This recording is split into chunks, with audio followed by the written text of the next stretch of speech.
Custom duty, computation of assessable value. तो सबसे पहले कस्टम ड्यूटी के लिए हमें कंप्यूटेशन ऑफ एसेसेबल वैल्यू निकालना होता है। इसके लिए इनवाइस प्राइस यह हमें बुक में ही दिया होता है, या फिर अगर ये सारे इंक्लूड नहीं है इनवाइस प्राइस में तो हमें इसे इंक्लूड करना होता है। जैसे कि ये सारे ऐड होंगे। फर्स्ट है commission to agent of seller, ठीक, यानी कि सेलर ने एजेंट को कोई कमीशन दिया। सेकंड है कॉस्ट ऑफ पैकिंग, जैसे कोई भी सामान को पैक करने का खर्च। एंड थर्ड है development and charges, designing charges, सामान को या डेवलप करने का या तो डिज़ाइन करने का जो चार्ज है वो ऐड होंगे। उसके बाद फोर्थ है royalty and licence fee. And fifth है अदर पेमेंट टू सेलर, यानी कि सेलर ने कोई भी अदर पेमेंट किया है तो वो भी क्या होगा, उसमें इंक्लूड होगा या ऐड होगा। इन सब को प्लस करेंगे और इसको इनवाइस प्राइस के साथ क्या कर देंगे, ऐड कर देंगे। तो हमारा आएगा फ्री ऑन बोर्ड वैल्यू, यानी कि इसे शॉर्टकट में बोला जाता है एफओबी वैल्यू। अब ये एफओबी के ऊपर दो चीज़ें जो कि प्लस करना होता है।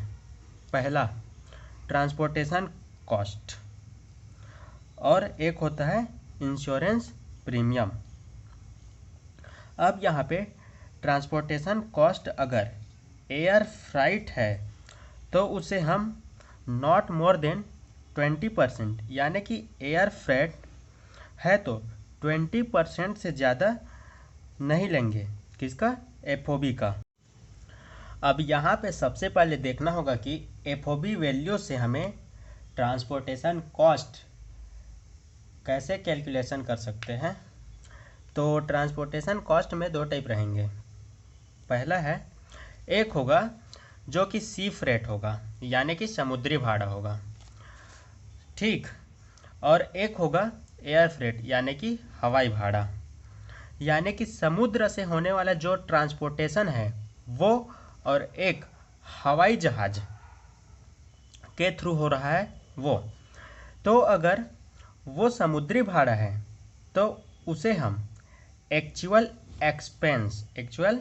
एक्सपेंस में लेंगे, यानी कि जितना दिया हुआ है वो पूरा हमें लेना होगा। लेकिन अगर एयर फ्रेट है तो एक्चुअल एक्सपेंस, यानी कि एक्चुअल वैल्यू जितना दिया हुआ है वो, या फिर एफओबी वैल्यू, एफओबी का 20%, दोनों में से जो छोटा होगा, विचेवर इज लेस, उसे हम टैक्सेबल करेंगे। इसके बाद हमें दूसरा लेना होता है इंश्योरेंस प्रीमियम।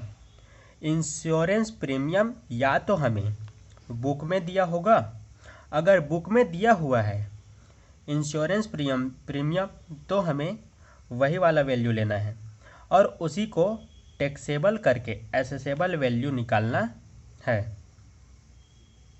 लेकिन अगर बुक में इंश्योरेंस प्रीमियम नहीं दिया है तो फिर हमें उसे एफओबी का 1.25% देना होगा, यानी कि ये परसेंट पहले से डिसाइड है जो हमें हमेशा एफओबी के ऊपर क्या कैलकुलेट करना होगा। एफओबी के ऊपर क्या करना है, कैलकुलेट करना होगा।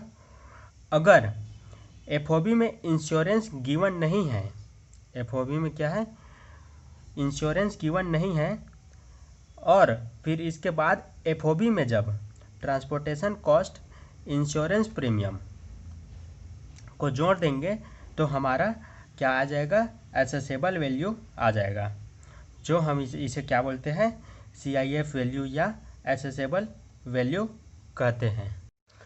और इसके बाद हमें हमेशा यह ध्यान देना होगा कि हमेशा क्वेश्चन में या तो कोई डॉलर या किसी भी फॉरेन करेंसी में दिया हुआ है तो उसे हमें इंडियन करेंसी रुपीस में चेंज करना होता है, और इसके लिए जो चेंजिंग रेट है वह हमेशा सेंट्रल एंड कस्टम बोर्ड के द्वारा क्या किया है बताया गया एक्सचेंज रेट होगा, उसे ही हमें अलाउ करना है।